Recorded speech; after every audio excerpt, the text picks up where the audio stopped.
Good morning students. हमारा topic चल रहा है वीविंग। वीविंग मीन्स बुनाई का जो बुनाई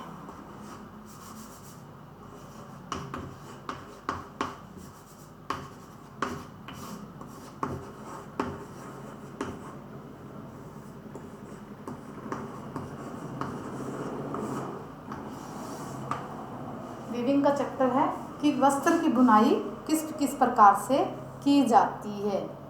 तो हमने इसमें क्या किया, पिछली क्लास में हमने किया था हैंडलूम के भाग किए थे, यानी करघे के भाग किए थे कि कितने करघे में कितने भाग होते हैं जो इम्पोर्टेंट होते हैं। हमने 5 भागों की बात की थी। आज करेंगे बुनाई की विभिन्न अवस्थाओं की, स्टेजेस की बात करेंगे। बुनाई की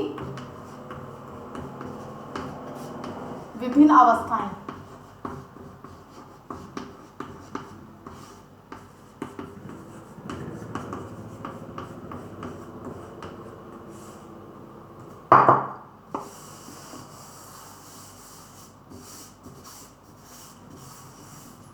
बुनाई की विभिन्न अवस्थाओं की बात करेंगे।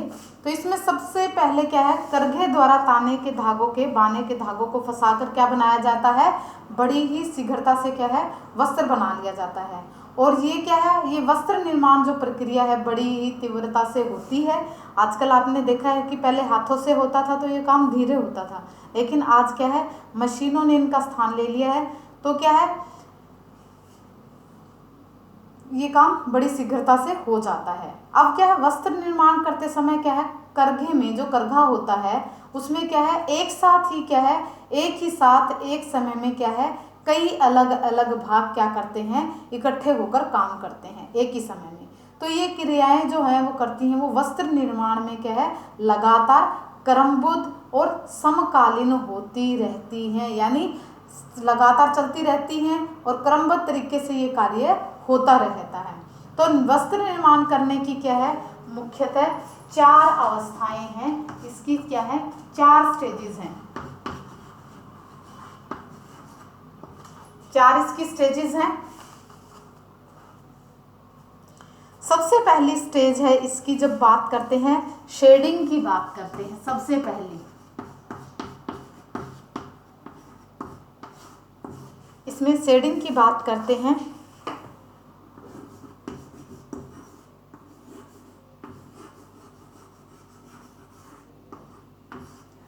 शेडिंग की बात करते हैं। शेडिंग में क्या करते हैं, शेडिंग का जो अर्थ होता है शटल को गुजारने के लिए रिक्त स्थान बनाना। क्या है, जो स्टल है, स्टल को गुजारने के लिए रिक्त स्थान बनाना, वो क्या कहलाता है, शेडिंग कहलाता है। इसमें क्या करते हैं कि आपको बताया था कि जब धागे क्या होते हैं, जैसे सिंपल वीव की बताया था मैंने कि एक बार क्या है अप एंड डाउन होता है, तो उसमें क्या करते हैं जो एक समय क्या है तो क्या है एक टाइम में क्या है इन धागों को ऊपर करेंगे और इन धागों को क्या है लंबे वाले धागों को नीचे रखेंगे, जिससे क्या होगा ऊपर नीचे करने से उसके अंदर क्या है स्पेस बन जाता है और उससे धागा क्या है पास कर जाएगा, यानी शटल इसके अंदर से गुजर जाती है। फिर नेक्स्ट टाइम जब दूसरी लाइन आती है तो उसमें क्या करते हैं, जो ऊपर वाले धागे वो नीचे चले जाते हैं और नीचे वाले धागे थे वो क्या है ऊपर चले जाते हैं। फिर दोबारा क्या हो जाता है, स्पेस खाली हो जाता है, जिससे शटल इजीली पास हो जाते हैं। तो इस प्रकार से ये क्रिया लगातार क्रमबद्ध तरीके से चलती रहती है। तो जो हमने ये स्पेस खाली किया, इसके लिए क्या है शटल गुजारने के लिए क्या है जो रिक्त स्थान बनाया, वो क्या कहलाता है, शेडिंग कहलाता है। इसमें क्या करते हैं, एक गलियारा सा बना लिया और उसमें से फटाफट से निकल जाता है। करघे के आविष्कार से पूर्व शेडिंग जो बनाने का कार्य था, शेडिंग का जो काम था वो कैसे किया जाता था, हाथों की उंगलियों से किया जाता था। लेकिन आप देखते हो, अगर आपने कभी देखी हो घरों में अभी भी क्या है दरिया बनाते हैं तो ये काम हाथों से ही किया जाता है। एक हाथ से क्या है इनको उठाते हैं और दूसरे हाथ से इनको नीचे करते हैं, फटाक से उसमें से धागा गुजार देते हैं। तो इस प्रकार से ये काम चलता रहता है। तो इसे क्या बोलते हैं, शेडिंग बोलते हैं। जो दूसरी इसकी स्टेज है वो क्या कहलाती है, बुनाई की जो दूसरी अवस्था है वो क्या है, वो है पिकिंग।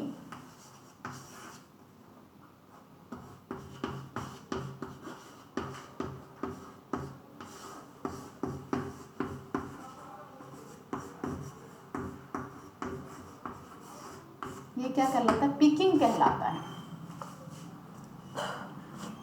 पिकिंग में क्या करते हैं कि इस वस्त्र बुनाई प्रक्रिया में क्या है, हार्नेस जो बताए थे आपको, हार्नेस की मदद से ताने के धागे को ऊपर उठाया जाता है, जिससे क्या बन जाती है, शेड बन जाती है। इसी शेड से होकर स्टल क्या है, दाईं और बाईं ओर जाती है और बाने के धागे ताने के धागे में फंसकर बुन जाते हैं। अतः क्या होता है, स्टल के एक छोर से दूसरे छोर पर पहुंचने पर एक पंक्ति बना ली जाती है। इसी पंक्ति को आपको क्या बताया था, इसे क्या कहते हैं, वन पिक कहते हैं। वन या एक पिक कहते हैं, एक पिक कहते हैं, वन पिक या एक पिक कहते हैं जब एक लाइन पूरी हो जाती है। जब स्टल वापस बाईं ओर से दाईं ओर अपने स्थान पर वापस लौटती है तो दूसरा हार्नेस ऊपर उठकर स्टल के लिए शेड बना देता है और स्टल वापस अपने स्थान पर लौट आती है।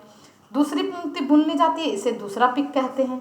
इस प्रकार दोनों पिक के पूरे होने पर वस्त्र की दो पंक्तियां बुन ली जाती हैं और स्टल अपने पूर्व निश्चित स्थान पर वापस आ जाती है। वस्त्र को पंक्ति दर पंक्ति बुनना ही क्या कहलाता है, क्या कहलाता है, पिकिंग कहलाता है। उसको एक लाइन पूरी कर ली, फिर दूसरी कर ली, फिर तीसरी कर ली, चौथी कर ली, इस प्रकार से जो ये पंक्ति दर पंक्ति बनाना, ये क्या कहलाता है, पिक कहलाता है या पिकिंग कहलाता है। अब बात करते हैं, हम तीसरी स्टेज की बात करते हैं। तीसरी स्टेज है बैटनिंग या ठोकना।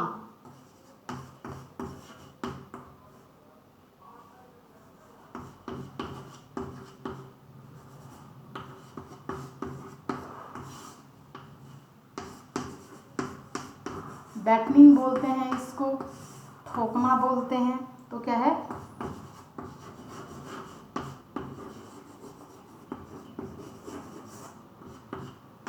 बैटनिंग बोलते हैं।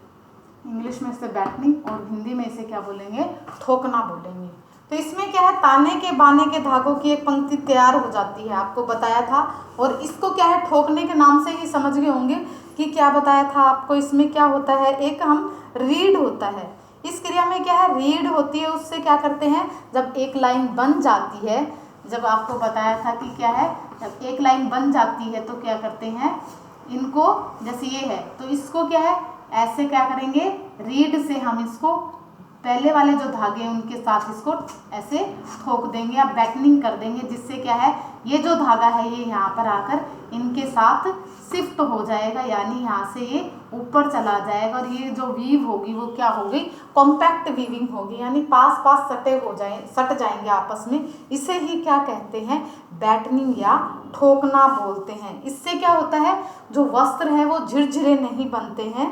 कॉम्पैक्ट वीविंग होने से क्या होते हैं, अगर इनको कम ठोकेंगे तो क्या होंगे, वस्त्र क्या बनेंगे, झिरझिरे बनेंगे, यानी ऐसे खुले खुले वस्त्र बनेंगे। अगर हम इनको ठोक देते हैं तो वस्त्र की वीविंग क्या होगी, बिल्कुल कॉम्पैक्ट हो जाएगी, आपस में क्या है, पास पास सट जाएंगे।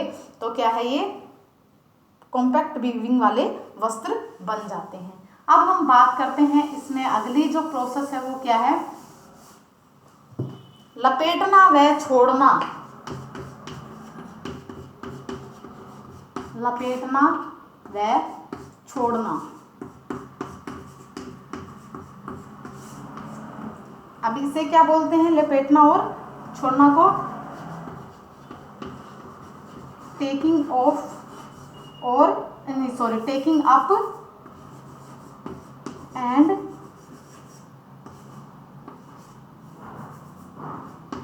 लेटिंग ऑफ। लपेटना, टेकिंग अप और क्या है, लेटिंग ऑफ यानी छोड़ना। अब आपको लपेटना व छोड़ना से आप समझ गए होंगे कि मैंने क्या बताया था कि करघे में क्या होता है, एक वाप बीम होता है और एक क्या होता है, क्लॉथ बीम होता है। क्लॉथ बीम कहाँ होता है, सामने की ओर होता है, और जो वाप बीम होता है वो कहाँ होता है, आगे पीछे की ओर होता है। यानी यहाँ क्या होता है, लूम में ये वाप बीम होती है जिस पर क्या है, वार्प लगे होते हैं। और ये क्या होता है, क्लॉथ बीम होती है, जिस पर क्या है, बुनने के बाद में आपको क्या बताया था, कपड़ा इसके ऊपर से लिपटता हुआ जाता है। और ये क्या होता है, वार्प बीम होती है, जिस पर धागे लिपटे होते हैं, वार्प लिपटे होते हैं। जब ये क्या है, धागा कपड़ा बुनते हैं, तो जैसे जैसे कपड़ा बुनता हुआ जाता है तो ये क्या है, बुनने के बाद इस पर लिपट जाता है। और इधर से क्या है, ये धागा वार्प है, थोड़े से लूज हो जाते हैं। तो ये इतनी आराम से होते हैं कि पता भी नहीं चलता कि कब कपड़ा लिपट गया और कब धागा, ये जो वार्प हैं ये हल्के से लूज हो गए या छोड़ दिए। वैसे के वैसे ही क्या होते हैं, एकदम टाइट होते हैं, पता नहीं चलता कि कहाँ से धागे लूज हुए हैं। तो इसी को क्या बोलते हैं, taking up and letting of बोलते हैं। यानी कपड़े का तो लिपटना बुनाई के बाद में, और बुनने के बाद क्या है, वार्प बीम जो होते हैं उनका थोड़ा सा ढीला हो जाना, उसको क्या बोलते हैं, लेटिंग ऑफ बोलते हैं या छोड़ना बोलते हैं। सामान्य कर्घों के अतिरिक्त आजकल क्या है, सटल विहीन कर्घों का भी आविष्कार हो गया है। आजकल क्या है, स्टल लेस भी क्या है, उनका लूम्स का है क्या है, आविष्कार हो गया। यानी जो स्टल इसके अंदर से पास होती है वो क्या है, स्टल की जरूरत नहीं पड़ती है, क्योंकि क्या है, जिसमें बुनाई की जो रफ्तार है वो क्या है, बढ़ाई जा सकती है। इसके लिए 3 प्रकार के कर्घे काम में लिए जा रहे हैं आजकल, एयर जेट, रेपियर लूम एवं वाटर जेट है। और क्या है, इनका आविष्कार हुआ है।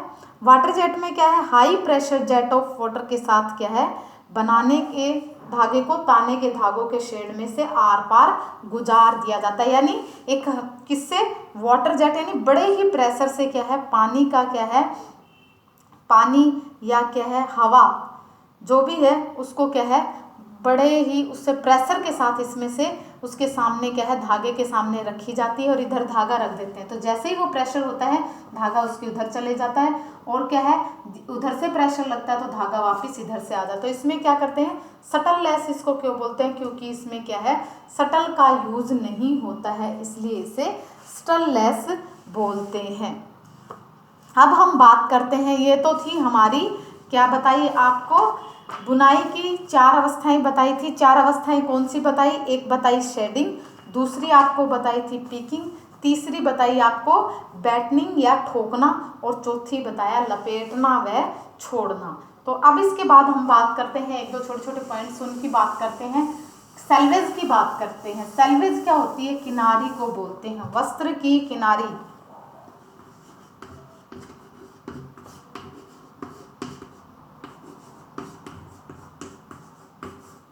वस्त्र की किनारी या इसको बोलते हैं सेल्वेज।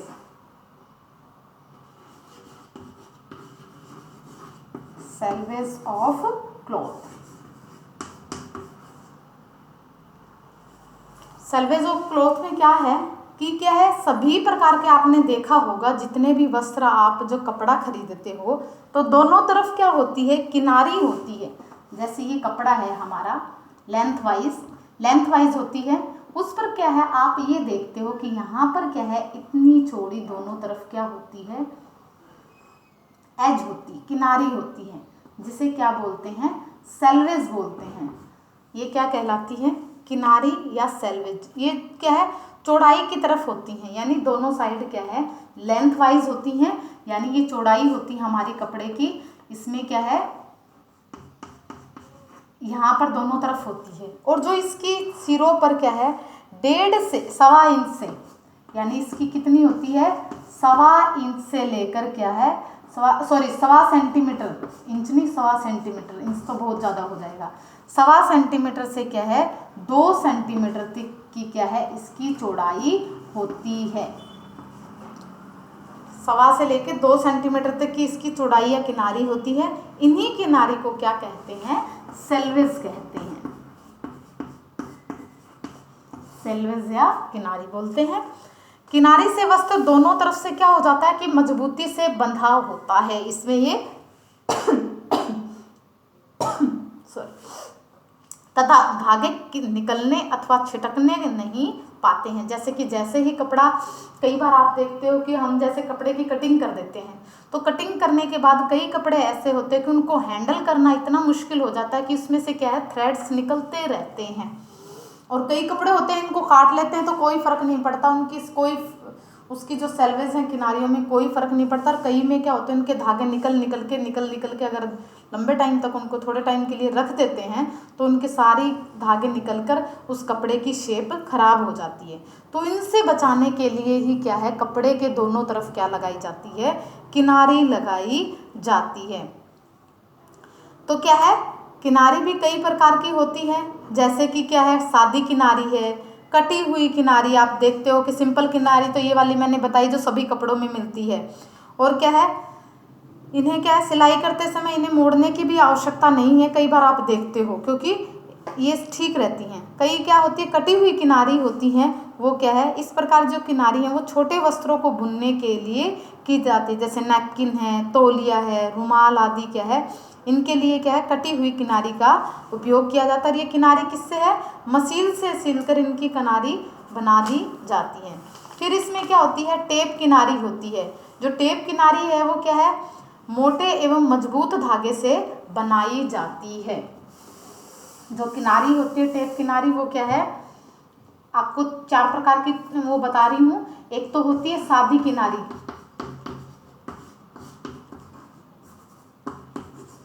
सादी किनारी है।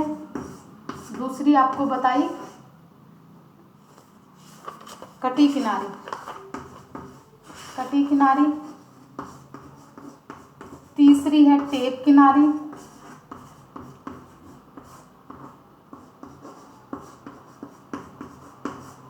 और चौथी है इसमें फ्यूज किनारी।